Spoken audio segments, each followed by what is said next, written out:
tiako afindra aminao ny fitiavako ny moza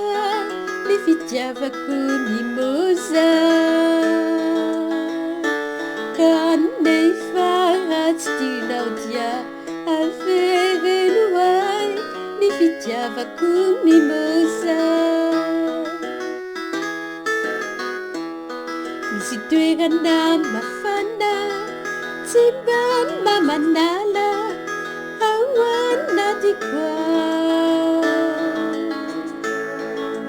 toerana kelikely afaka hitahiry ny fitiavanao ny moza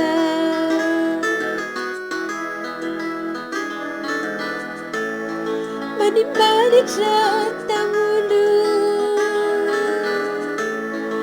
izay lalovana misy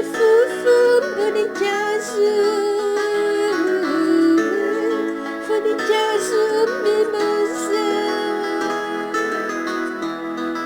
andao fahoetiky anao faliao ahitanao ilay samy mimoza zay toerana faleako efa nanamboarako trano kely mimoza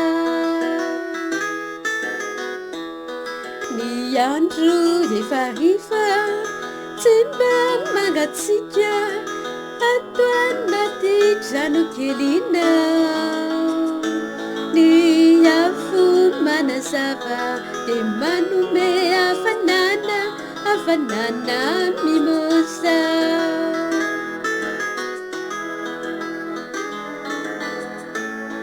ny aizina mangina efa maneny antsika andao ty trano kely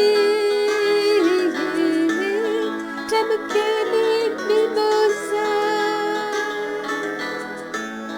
ny aizina mangina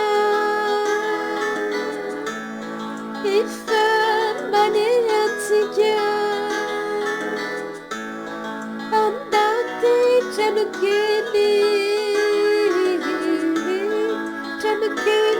mimoza rasendra tseo izao rasendra lazy izao de zao no zavatra ataonao mandeha any antsaha